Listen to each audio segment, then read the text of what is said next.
Yeah. Okay. Thank you. Hey, good morning, everybody. Thank you for joining us. As I understand, we have people calling in on the phone, and there seem to be some issues with communicating. I apologize for that. It's just it's a Friday thing, I guess. Normally, we would ask you to hit *6 to unmute and then *6 to mute.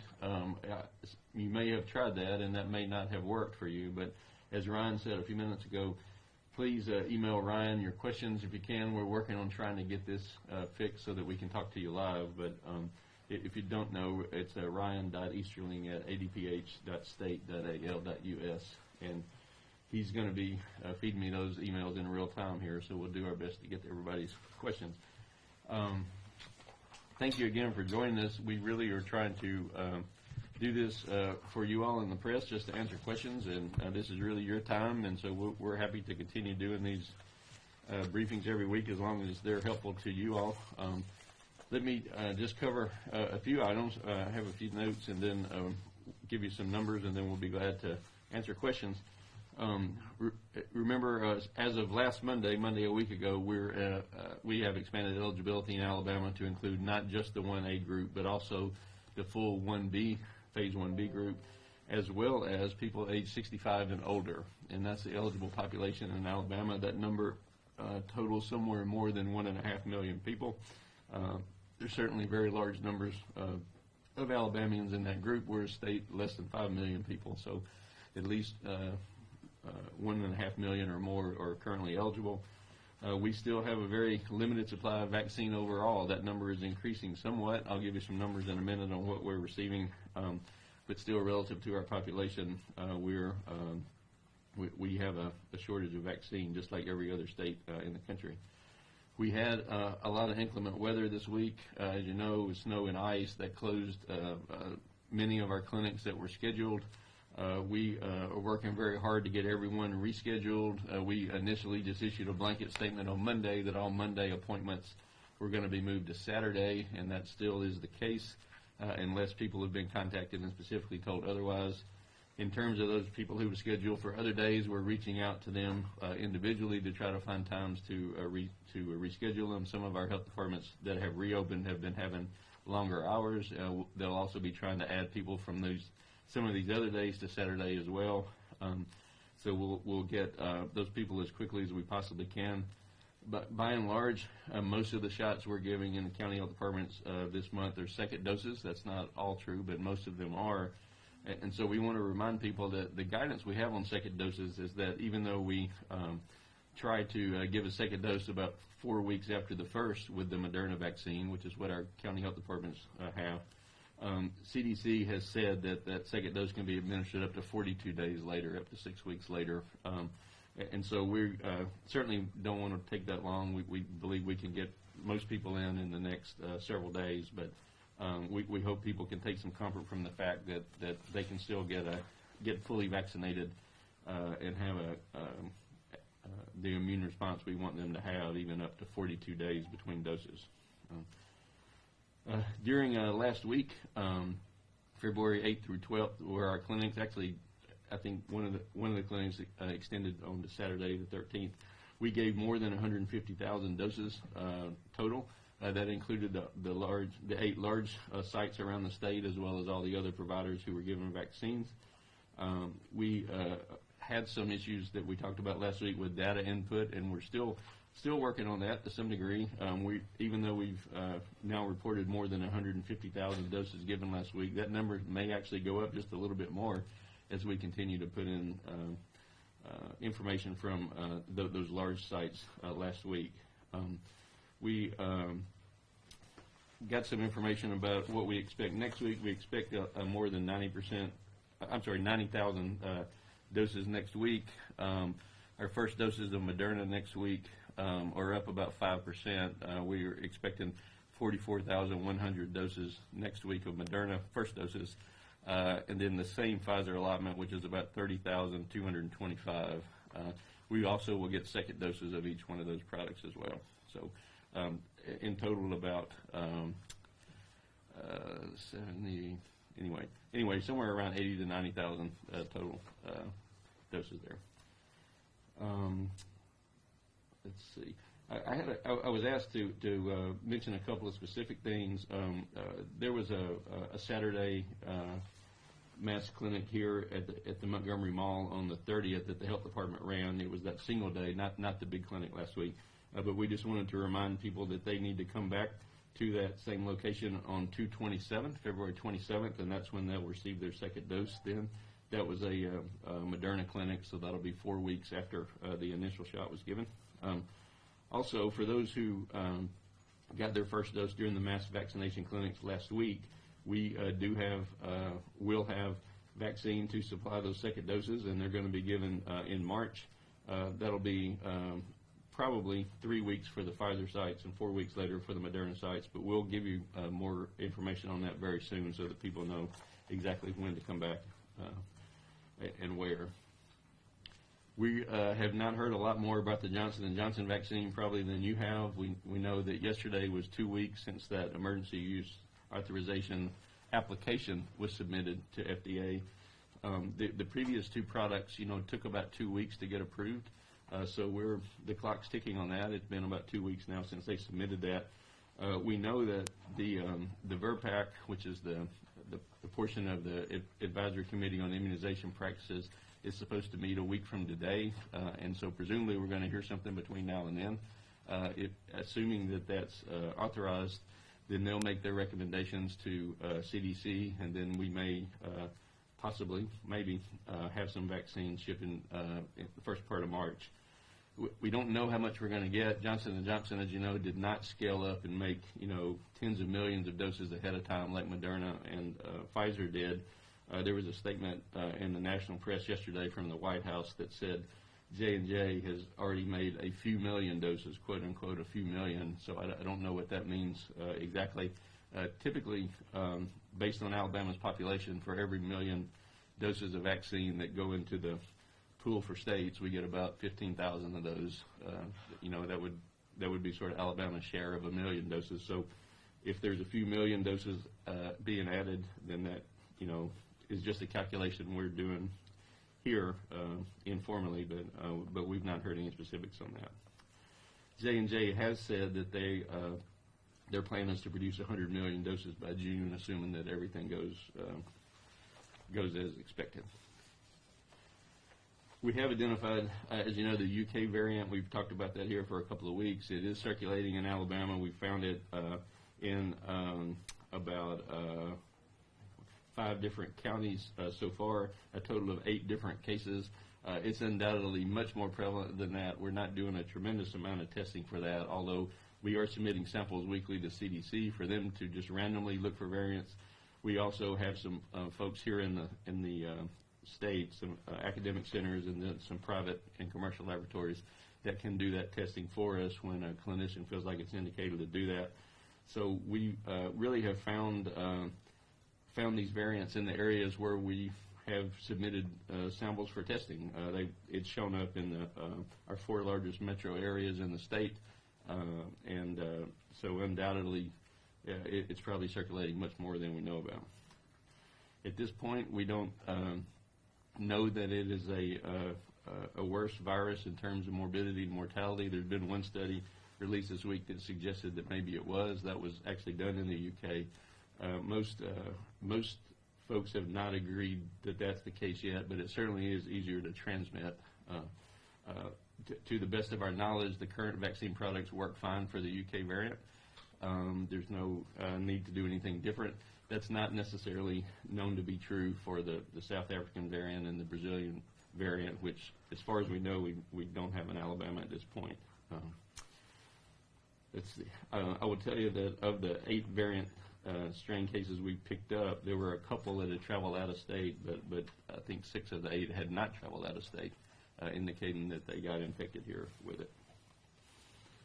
The federal retail pharmacy program continues on. As you know, Walmart initially put about 200 doses of Moderna vaccine in 74 of its stores around the state. In a call we had with them earlier this week, we learned that they're probably going to add about 17 more sites. I don't know exactly yet where those are going to be. We talked to them about our thoughts about where we would like vaccine to go, but ultimately that's a decision that they make in conjunction with the federal government. So we will give you more information on that as soon as we know. At the national level, the Federal Retail Pharmacy Program folks have said they're also looking at trying to add additional partners in each state, so not just more stores for the original partner, but also additional partners. But we don't have more information on that yet. But hope to know that soon. Just as a reminder, that vaccine does not come out of Alabama state allocation. That's a separate pile of federal vaccine that doesn't subtract from the amount that we have here in the state.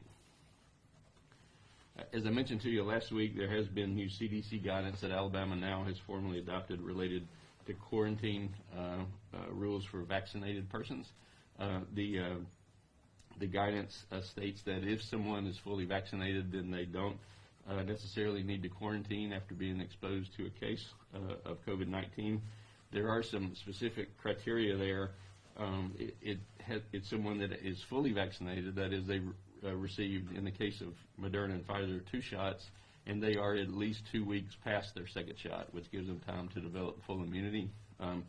Also, of course, they have to be free of symptoms. They're not someone who actually seems to be sick or seems to actually have active infection. And the other bit of guidance there is that this only applies to people who have completed their vaccination within the last 3 months.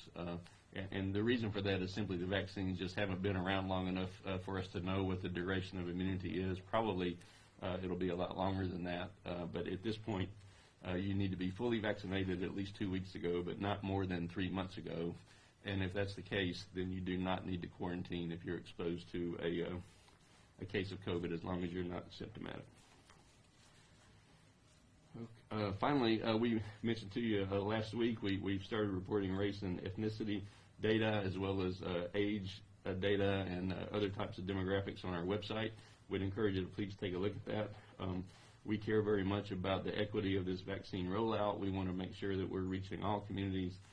We know that African Americans in Alabama have disproportionately borne the burden of this disease, particularly death, and we want to make sure that we're fairly reaching them with the vaccine program. At this point, as of today, it's about 54% of vaccine went to white Alabamians, 11.7% to African Americans, but then a full third are just not known yet, that haven't been reported. So we don't have complete data on that. We don't think that's good enough in terms of our outreach to African Americans, so we continue to work on ways to do that.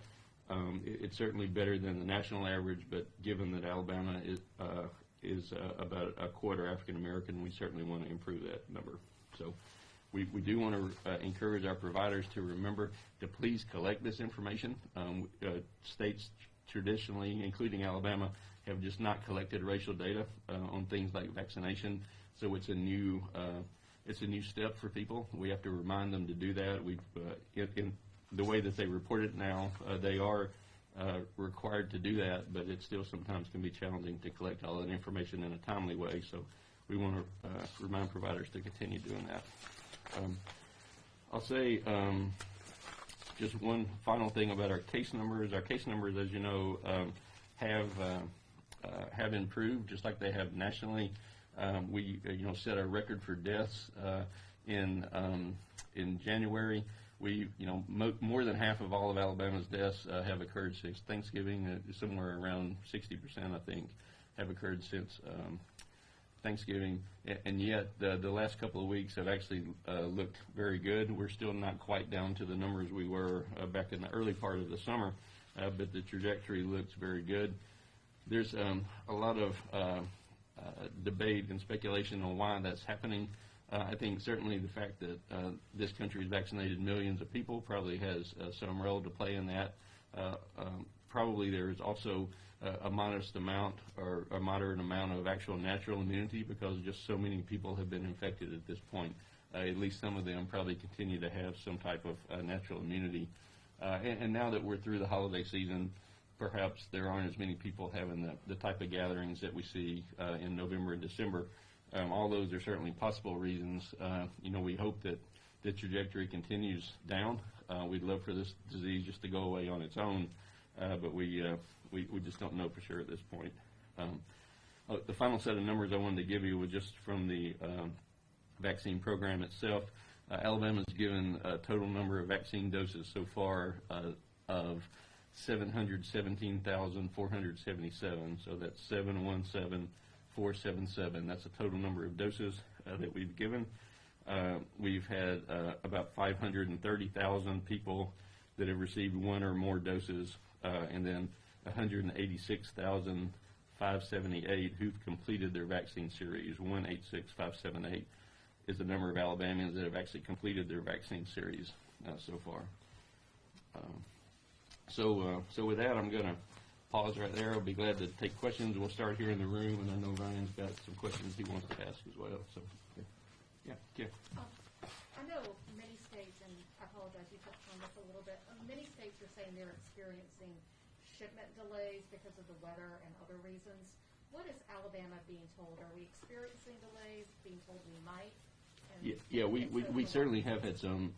The questions about shipping delays because of the weather. We certainly did have shipping delays in several counties. We had some counties that received vaccine but just had clinics that were canceled.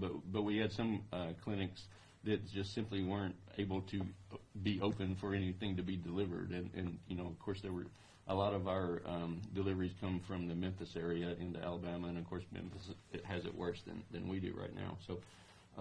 We have been talking to McKesson as well as to Pfizer directly about their shipments every day, every hour almost, and trying to make sure that we get all those things put back on schedule. It certainly has delayed some clinics for people. We've had a number of calls from providers around the state who were anticipating second doses coming in, and those are just going to be delayed for a few days. But they will all arrive eventually. So. Are we receiving assurances that those shipments won't be spoiled? Well, yes. I mean, they're monitored in transit, as you know, electronically for the environmental conditions that they are in, and so if there are any problems with that, we certainly would know that. So, don't think they're going to thaw out at least. So, yeah. Next, yeah. Dr. Harris, what can you tell us about how is the state ensuring that people from out of state, say those people that are on that Georgia line, are not coming in and getting vaccinated out of Alabama's allotment? Yeah, we heard the story that came up about that recently. I can tell you that in Alabama, actually 1.7% of our vaccine has gone to out-of-state residents so far. So not really very much. We're going to monitor that situation and see if that actually is an issue. I can tell you virtually no states are enacting residency requirements on who gets vaccine. There are a couple, I think, that have, but this is a national pandemic. It affects everyone. It's a free federal resource that the feds are making available to all states. So obviously at ADPH, we're prioritizing Alabamians. That's who our mission is to treat. But we haven't imposed a residency requirement on anyone. I would say if it becomes a problem and that's something we need to do, then obviously we'll consider that. So, yeah. New reports, the Pfizer vaccine apparently highly effective with just one dose and can be stored in more so ordinary freezers. What are your thoughts on that? And then is this something that we could move towards and could help Alabamians? Yeah, so there's some encouraging things there. So Pfizer is issuing some sort of new information about how it can be stored, and maybe the storage requirements aren't as stringent as we thought before. That would definitely make it a lot easier to get to certain areas that don't have that ultra cold storage capability. Also, it seems like Pfizer is just having a little bit easier time of ramping up its production maybe than Moderna. I think originally, because it seemed like Pfizer was such a finicky product, that it was just going to be a bridge to get us to these other vaccines and then might not be used as much. But in fact, they're actually ramping up production pretty well. So I think Pfizer is going to be with us for a while. In terms of one dose, I would say I think all states are looking at that and trying to decide if that makes sense. No one has adopted that policy that I know of, but the science is encouraging on that. We just need a little more time for the experts to study that, and that may actually be a good strategy. It certainly would double the amount of people we could reach with our current Pfizer allotment. Would that be a decision the public health department would make to decide one dose or not one dose, and who would you look to before making that decision? Yeah, I think all public health departments would be making that decision in their own state, but but typically we look to CDC experts in that field to guide us in making those decisions. Dr. Harris, Yeah. with vaccines becoming more widely available, what is the guidance for, so to speak, a group of vaccinated people in the same vicinity, or are they still recommended to wear masks around each other? Yeah, that's a really good question. So the answer is yes. They should do that. We want everyone, vaccinated or not, to continue to practice the good behavior that we've been preaching for so long. It's important to remember that no vaccination is 100% effective. Even these great vaccines that we have now are 93 or 94% effective, which is terrific and almost as good as any vaccine could be. And yet, some people still get infected anyway. Probably, even if you get infected after being vaccinated, you probably don't get as sick. Fortunately, you probably do pretty well. But that doesn't mean that you're unable to transmit it to somebody else. So the time to stop wearing masks and the time to stop worrying about gatherings is going to be when the case numbers go down and stay down and there's just not that much risk of catching it. Okay, so obviously the vaccine plays a role in that. The vaccine's a big part of that, and the vaccine is the way we're going to get back to normal at some point. But at this time, there's still disease circulating in the community. We still have cases, from basically every county every day, and so we want people to continue to be careful about that. So, yeah, let me go back here and then we'll. Sporting events obviously have started back throughout the state. Wrestling is kind of finishing up right now. Baseball starting, track and field. Any guidance from you all with the High School Athletic Association? I know there has been, and with the state board, and what would you tell coaches, players, and parents? Yeah, we've spent a lot of time talking with Coach Savarese and the AHSAA. They've been great partners for us, and they've done a really good job of trying to make sure that schools do things as safely as possible. We have very clear, straightforward guidance that we put out there. AHSAA has gotten that out to people. There are a lot of really good practices that are, at this point, kind of almost become common sense kind of practices. And we think that, in a lot of cases, these outdoor events particularly can be done safely, certainly for competitors. We certainly have concern about indoor sports, in a way that we don't necessarily have for outdoor sports. So we put out a lot of guidance on that. We'll continue to be available to try to help them with that as it comes up. We just had a caller call in right now. They have a question. My husband is a cancer patient under 65, yet under CDC guidelines, still not eligible for the vaccine. When will people such as him be able to receive the vaccine? Yeah, we want, everyone deserves to have the vaccine, and it's certainly not because we've said somebody's more important than somebody else or somebody's more deserving than somebody else. The problem is we just don't have enough to go around right now. So the persons that have chronic health conditions that predispose them to serious illness like cancer are in the 1C category of patients. So when we move to a phase 1C is when those patients will become eligible to receive the vaccine. I think the numbers game plays a big role in it. It's not only cancer, but a number of other chronic health problems that predispose people. And unfortunately, Alabama has a whole lot of those problems in abundance. Chronic health problems like diabetes and heart disease and even obesity and chronic lung disease. That group of people makes up about a third of our state. And so we would like to get vaccine to them as quickly as possible. But that's, potentially more than 2 million people that we would, again, add to the front of the line without any increase in our vaccine. And so the answer to your question is we will absolutely make that available as soon as possible. We just don't have enough right now. So I'm going to do one more in the room, and then I'm going to go to the phone. So let me go here. Dr. Harris, of the people who've gotten their first dose, is the state having any issues with people not coming back after 3 or 4 weeks to get their second dose? Not really. There certainly have been some cases here and there where people have missed appointments, and I think that there are some issues where people maybe just get on a bunch of different lists, and so they don't necessarily get their first and second dose at the same place. We wish they wouldn't do that because it's confusing to people. But if we have a second dose that sits around for a couple of weeks, then we're using it as a primary dose. If we can't reach somebody, if there's not an obvious reason that they haven't come back.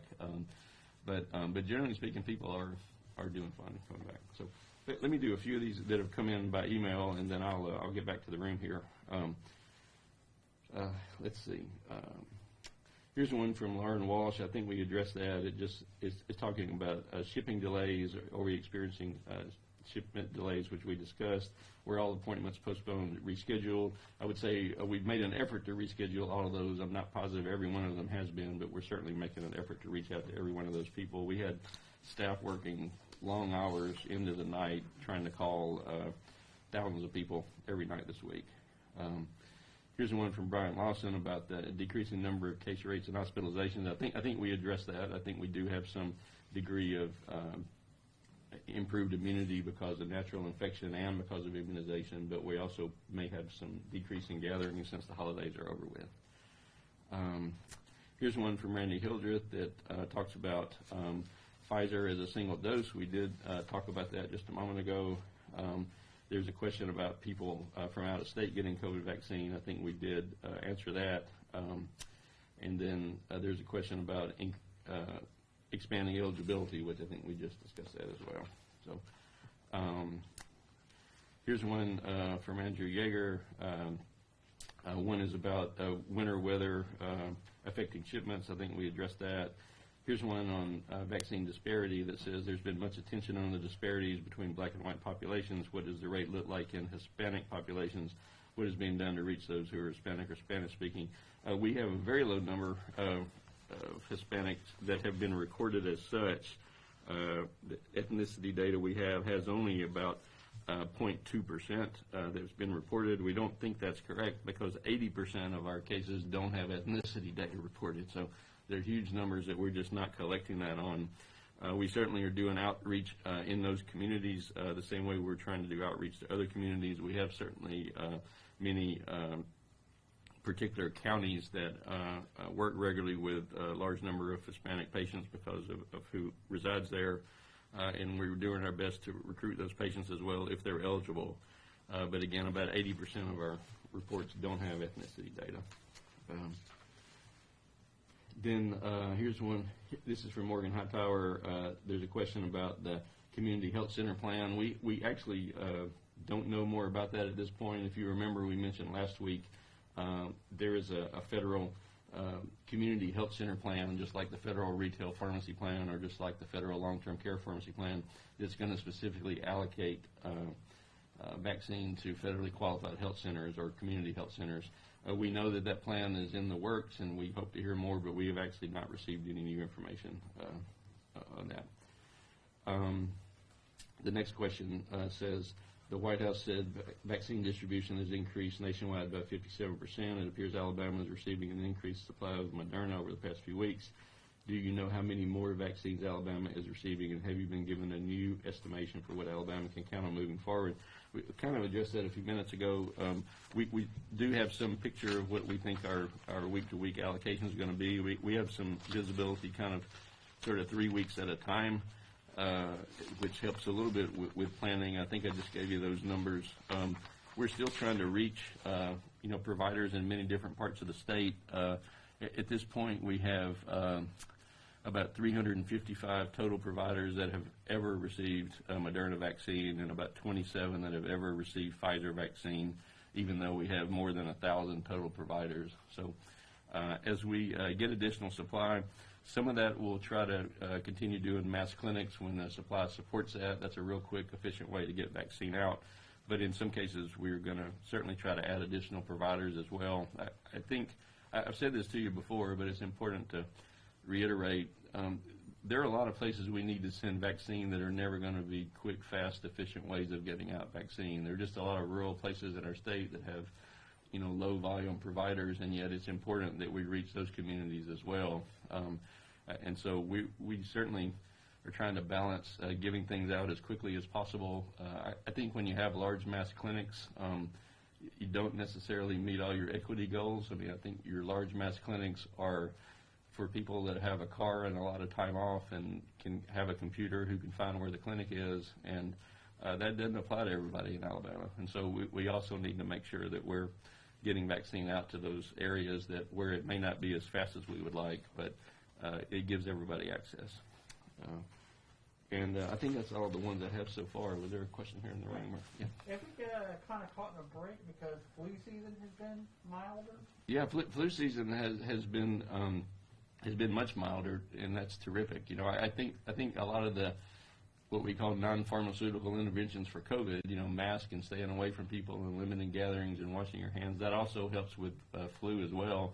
I think the rate of influenza-like illness that we track in the state is about half of what we would consider a true flu outbreak or true flu season. And you know, there have been some weeks over the past few years where we've had influenza-like illness in the 10 or 15 or sometimes almost 20% range. Anything over about 3%, we would consider, you know, flu season. We're running under 2%, you know, 1.5 to 2% of all the surveys we do are actually influenza-like illness. So that's just a serendipitous benefit. Back on the shipping delays, do you have a number for how many doses might be stuck somewhere and where are they stuck? Yeah. Do you, can I ask Jamie to answer that for you? He might Yeah, have. we're trying to obtain that information for you to see where they are. We'll get that for you. I don't know the numbers. I don't know, but we can find out. Is the big problem that they can't get into Memphis or they can't leave Memphis or both? It's both. And we'll get that number for you. Yeah, we will let you know. Let's see. Was there another one in the room here? Yeah. What's the threshold as far as making additional vaccines available to the next number or the next group of people? I mean, what are we looking at as far as that is concerned? Yeah, there's not a set number just because we don't know for certain what the uptake's going to be. You know, I think the real answer is when we stop seeing a tremendous demand among our currently eligible population is when we'll move forward. And you know, again, we're going to need somewhere like, you know, more than 3 million doses to cover our currently eligible population. We've not received anything like that so far in our state.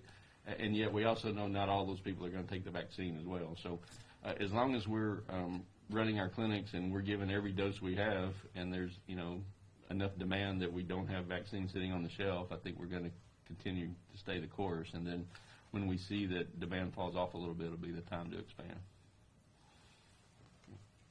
Can you kind of discuss the state of the pandemic? I know like our three major barometers, hospitalizations, positivity, and daily cases are all down, which is great.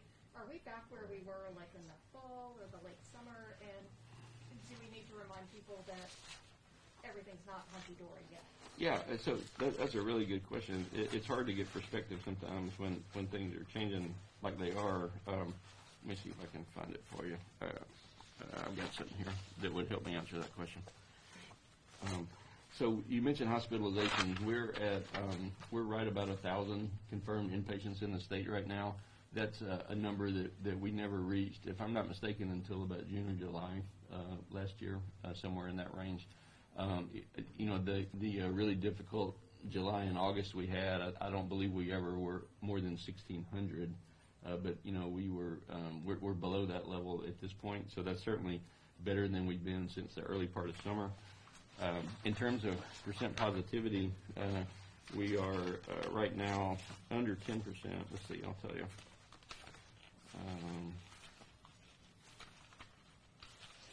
We're at about 9.4% this week. The last time we were that low was the end of October. You know, after we sort of got over that summer surge into the end of August, into September, beginning of November, we were kind of in the 6%, 7% range. And now we're down to about 9.4%. So that's about as good as it's been since that time. And then in terms of daily cases, you know, we've been under 1,000 a day several days lately, not necessarily every day, but again, that goes back to where we were kind of in the early part of the summer. So all of those are encouraging numbers. So what's the message? The message is that we're not out of the woods, but we see how to get out of the woods, and please don't stop doing the things that you're doing. This is not the time to ease up on wearing your mask, or it's not the time to go be in large groups of people and think that everything's going to be just fine. We're almost there. We have a few more months to go. please continue to think about those people who are most vulnerable. Please think about our seniors and people with chronic health problems who are not going to do well if they get infected with this disease, and make sure you're protecting them. But these numbers are cautiously encouraging. Yeah, this is the most optimistic we've been, I think, maybe since this all began. There's still a lot of, 1,000 people in the hospital is a lot of sick people, and I don't want to, try to sound too optimistic about that. But at the same time, we see a path forward. I mean, we know how we're going to get there now, and it seems to be working. We have a couple more emails. Sure. And I know while we're limited on vaccine, all providers do not have it, but the ones that do, how are we selecting those? Are they first come, first serve? Or are they based on outreach and client base? Sure. The question is how do we select providers, because we have a lot more providers seeking vaccine than we have vaccine available. We have an allocation plan that's based on how can we reach the eligible population we're trying to reach. So we've been concentrating on healthcare workers, on some first responders, obviously on nursing home residents, although that's not part of the program that we're administering. But we can look and see where these people are located in the map. On the map. They're not evenly distributed everywhere in the state.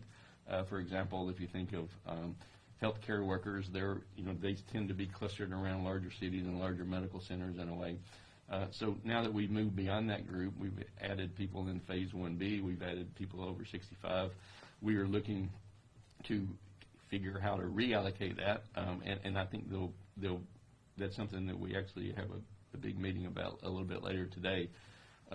We are going to see more even distribution of these groups of people, like senior citizens, for example. We're going to see more even distribution of certain professions that are in every county, like educators or grocery workers or ag workers and so on. So we are in the process of figuring out how to reallocate that, and when we know where we need it to go in the state, that's how we determine who our providers are. One more. It says Jefferson County is working on a plan to verify employment for essential workers. What do you think about that, and would the state consider doing something similar? Yeah, we've certainly considered that. We've not done that to this point. We've relied on people to be honest about it, and I recognize that poses some risk for people abusing the system. I will tell you that in our mass clinics, at least, people tend to show up and prove it without being asked. They tend to come in with their name badge, or they come in with their pay stub, and they show that they're ready, that they're actually eligible. If we feel like there's certainly abuse of the system, then we'll consider doing that. Last question from email. The vaccine clinic surge seems to have been effective in getting a large number of doses last week. Are there plans when supply improves to relaunch some of those clinics? Yeah, we would love to have larger clinics again when the supply allows us to do that. We will be repeating the large clinics for second doses, so that's already in the works and will be happening in a couple of weeks, 2 to 3 weeks, depending on which vaccine it was, 3 to 4 weeks, I guess. Again, as I mentioned earlier, mass clinics are really good for getting to a lot of people quickly and for getting your numbers, your national numbers up quickly, and that's a good thing. And yet at the same time, we do have to think about making sure we do it equitably, and we make sure that we get it to people everywhere, and not just those people who have a car and can take a lot of time off. So. Okay. Anybody got anything else? All right, great. Listen, thank you guys for being here. We appreciate it. Thank you, Dr. Brown. Thank you.